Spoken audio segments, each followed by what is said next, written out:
Klabin é o assunto do vídeo de hoje, nós vamos comentar se realmente ela está de graça, por que ela cai, será que eu comprei? Deixa o like nesse vídeo e vamos conferir. E quando eu penso em comprar uma ação para minha carteira, a primeira coisa que eu analiso é o seu histórico de lucros, afinal, os lucros vão dizer para onde vão os dividendos e para onde vão aí a cotação e tudo mais, né? Então a gente vê aqui o histórico de lucros da Klabin, trimestralmente tem 2 trimestres que nos chamam a atenção recentemente, né? O primeiro T de 2020, muita atenção aqui, e o 2T 2018, tá? Então vamos olhar aqui um T 2020, mas antes vamos dar uma olhada no EBIT. Então a gente vê que a operação da empresa até que vinha aí tranquilo, né? Vinha melhorando e aí um salto significativo, sem grandes oscilações muito fortes, né? Embora oscile sim, nada tão preocupante como aqueles 2 trimestres, né? Esse 2020, principalmente, que foi um prejuízo monstro, né? Então vamos ver o que está acontecendo aí. A gente vai lá para o primeiro T 2020, realmente 3,1 bilhões aqui de prejuízo, né? Então vamos ver o que aconteceu. E aqui está o dólar, né? O dólar teve impacto nisso. Ele foi de 3,90 para 4,3, de 1T até 4T. E do 4T 2020 até 1T 2020, ele foi de 4,3 para 5,20. Ele subiu quase aí R$1,20, né? R$1,17. Então subiu muito, né? É muito significativo um salto desse. E é algo que então a gente entende que não vai ser muito recorrente, tá? Mas a gente vamos conferir aqui se realmente foi esse dólar, né? E aí tá aqui, ó, que foi um prejuízo causado por instrumentos financeiros swap, né? Então esses swaps, eles são atrelados a financiamentos contratados em reais e que, por meio desses instrumentos financeiros, tem efeito similar a um passivo contratado em dólar, tá? Então assim, não vai ficar acontecendo toda hora, não é de grandes preocupações, nem tem efeito caixa, então não vai ficar de repente a empresa aí 2 anos sem pagar dividendo porque teve uma sequência de prejuízo, não. Então não é algo que a gente vai se preocupar muito nesse sentido aqui, tá? A gente olha para o 2018, eu nem vou entrar muito no detalhe, que eu já vejo aqui variações cambiais líquidas, né? Tá aqui um déficit bem pesadinho. Então a gente já entende que o dólar às vezes afeta a empresa, geralmente não tem efeito caixa tão grande, sem grandes preocupações, né? Então a gente já viu que o lucro da empresa vem bem, agora a gente vai entender a questão de onde ela atua, né? A gente vê o volume de vendas tem 47% no exterior e 53% no mercado interno. Isso aqui é super positivo para quem quer uma diversificação, principalmente para quem não tem ações no exterior, magnífico. E a gente vai entender então os produtos dela. Tem 42% em celulose, é uma commodity, então isso aqui vai impactar muito as cotações, né? Na sequência nós temos embalagem 26%, cartão 16% e containerboard, aqui que é papel ondulado, 16%, né? Então nós temos aqui uma demanda com produtos diversificados e um deles é celulose, né? Então a celulose a gente sabe que sempre vai demandar aí ao longo do tempo, mas vai oscilar os preços diante da demanda versus oferta. Natural que as ações caiam em momento de queda da celulose, então a gente tem que ficar atento a isso, lembrando que é 42%. É importante ter isso em mente que às vezes o mercado exagera se faz uma oportunidade, né?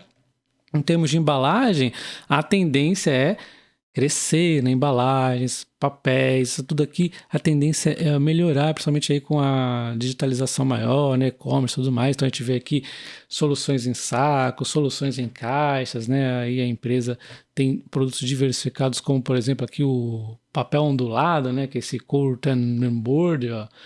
Nós temos também aqui a questão dos papéis, né? Que também papel cartão, muito interessante, né? Isso aqui vai ter uma demanda muito grande, papel craft e os reciclados. Então a empresa, esses são os produtos que ela atua.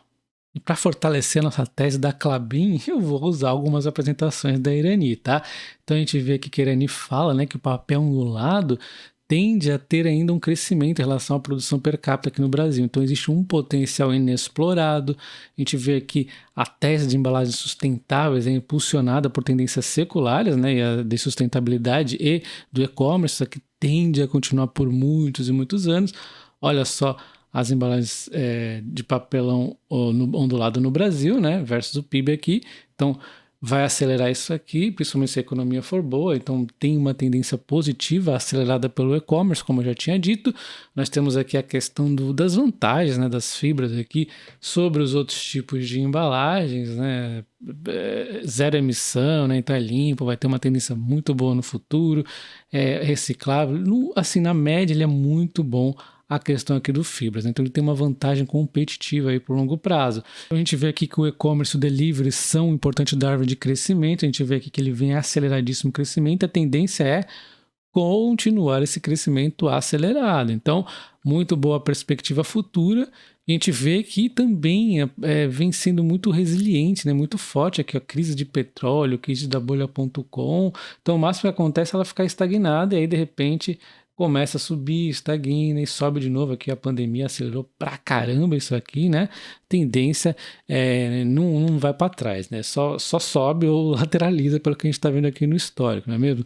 Então, positiva essa parte aqui de embalagem, papel e tudo mais aí da Klabin. E quando a gente fala da celulose, por exemplo, a gente tem que entender o seu estilo de investimento. Cada um vai ter um. Tem gente que não se importa com o preço para onde vai a commodity, né, a celulose, nem o preço da ação também. Tem gente que compra a ação sem importar-se com o preço. Então vai depender de cada um. Eu gosto de ver as duas análises aí. Então, por exemplo, eu invisto na Aura Minerals, eu consigo prever para onde vai o ouro, mesmo antes do que o mercado está dizendo, já estou fazendo minhas próprias previsões. Petrolíferas a mesma coisa, muitos e muitos anos investindo nelas. Minério de ferro é um pouquinho complicado, porque a China é complexa, mas eu também tento, né? E assim eu vou levando. Já na celulose, eu não tenho essa expertise toda para tentar contrariar, por exemplo, o que uma corretora está falando. Então, eu observo também o que eles falam. A gente vê aqui a XP no começo do ano, né, falando que o papel e celulose iria cair, né? Aliás, a celulose ia cair. Outras corretoras falavam isso. Eles acertaram, eles deram uma justificativa aqui e tudo. Aí cabe a gente a ler a justificativa e ver se faz sentido ou não, né? Hoje, eles estão falando aí, as corretoras de modo geral, Bradesco, por exemplo, falando que vai cair a celulose, 250 aqui tonelada, enfim. Cada um vai ter que entender aí os discursos das corretoras, dos bancos aí, ver se faz sentido ou não, né? Ou se você é expert mais aí na questão da celulose, você mesmo consegue aí criar sua tese, né? É interessante também ver o preço da celulose, porque isso influencia na Klabin. Só que o que a gente tinha no ano passado, no comecinho do ano aí, quando a XP previu, é diferente de agora, porque olha só, a gente pega o último ano, olha aqui azulzinho, papel e celulose, já caiu pra caramba, 35%, enquanto a Klabin também caiu 28,5%.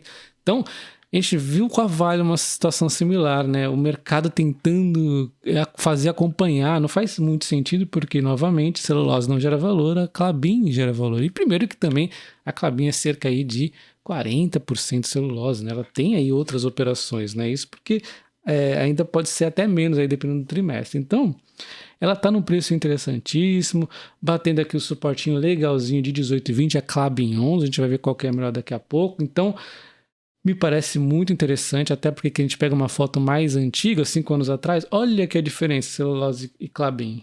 Vai aumentando, né? Pega mais um pouquinho maior o período, que não vai ter gráfico muito antigo, mas aumenta mais. Então, quanto mais distante, mais a Klabin vai tirar vantagem dessa celulose aqui. A gente vê nesse último ano aqui que o mercado está que nem bobo aqui, tentando andar quase que lado a lado, né? Então não é muito correto, isso nos dá um pouquinho de margem aí.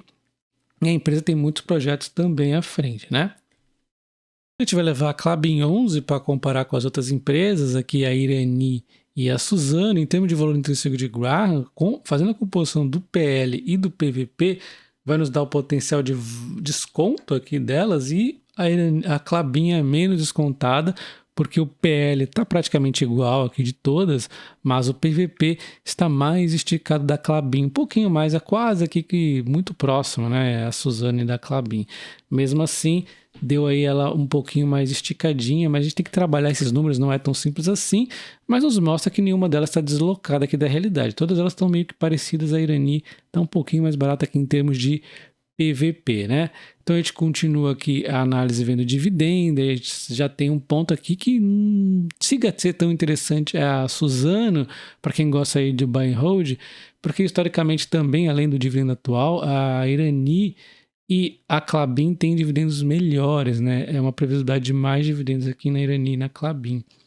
A gente vê na sequência aqui, então, a questão das margens, e tem margens aqui também próximas, né? A gente vê a Klabin aqui no meio termo, com margens boas, enquanto a Suzano tem margens um pouquinho só melhores, né? E a Irani um pouquinho acima. Então tá muito próximo, e parece que celulose, neste momento de alta de celulose, né, faz as empresas que têm mais celulose ter margens um pouquinho melhores no momento, né? Então você vê como é relativo às vezes essas comparações, né? Na sequência a gente vai então para rentabilidade de investimento.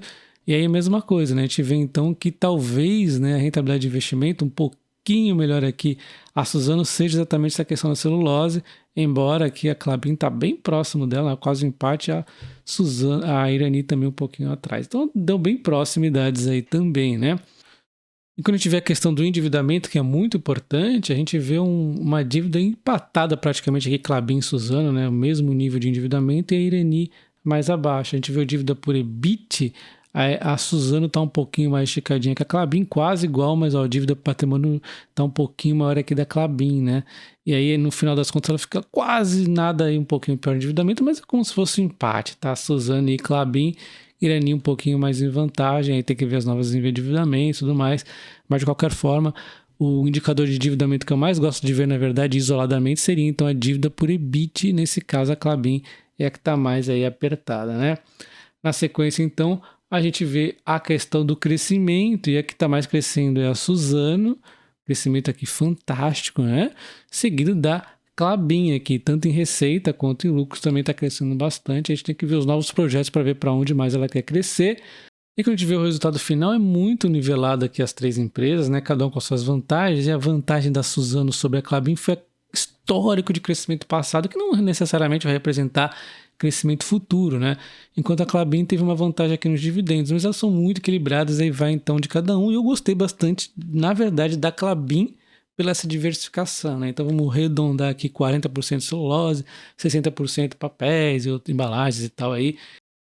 Quando a gente analisa o endividamento da empresa, não é tão sério quando a gente observa o histórico de crescimento de EBITDA, e a dívida aí, na verdade, acaba perdendo então peso, né? Proporcionalmente ela vai diminuindo 2,7 o EBITDA aqui em dólar, e parece tranquilo. Então a questão de endividamento vai ser contornada em breve, essa alavancagem, né? O resultado da empresa aqui em termos de volume de vendas ganhou proporção aqui o exterior, né? Atingindo 47%, enquanto o interno aqui perdeu um pouco, 53%. A receita cresceu aqui no externo e no interior acabou diminuindo um pouco. Em termos de EBITDA ajustado por segmento, muito tranquilo aqui no papel embalagens e também celulose, né? Então, super tranquilo até agora a empresa, né? Os números. Quando a gente olha aqui o ROIC, olha só, subiu de patamar, né? 2010 a 2015 era 9%, agora é 14%, então, puxa, tá melhorando pra caramba, né? Quando a gente olha aqui os proventos, ele tem aqui uma questão, um pouco oscila, né? Um pouco. A gente vê trimestres menores, abaixo de 6, agora 5,8. Como ela caiu a cotação, já fica mais interessante. Se você tem um yield on cost muito legal lá na frente, a empresa com muito projeto de crescimento. E falando em crescimento, está aqui, né? Obras Puma, que tem aí 47% concluída, etapa 2, né? Vamos dar uma olhada então o que significa isso, né? Então a gente vê aqui, ó, todo aí o CAPEX realizado, então são investimentos pesados que realmente vai dar um salto aí na empresa significativo, né? São 12,9 bilhões em investimento, o maior da história da empresa, e previsto para estar concluído no segundo trimestre de 2023, já começando a dar resultados para a empresa. Então vamos ver o que a empresa tem a falar sobre esse projeto. Maior investimento da história da Klabin está concluída. Com um aporte de 12,9 bilhões, o projeto ampliará definitivamente o complexo industrial da Klabin, localizado em Ortigueira, no Paraná. A MP27, como é conhecida a máquina, irá produzir o inovador Eucaliner, o primeiro craftliner do mundo feito 100% de fibras do eucalipto. E já sabemos, ele possui uma série de diferenciais competitivos. O produto, patenteado pela companhia, já foi testado e aprovado em diversos países do mundo. Com capacidade produtiva de 450 mil toneladas por ano do Eucaliner, a nova máquina vai atender o mercado interno e externo. Visitei a Klabin também. Você também visitou a Klabin?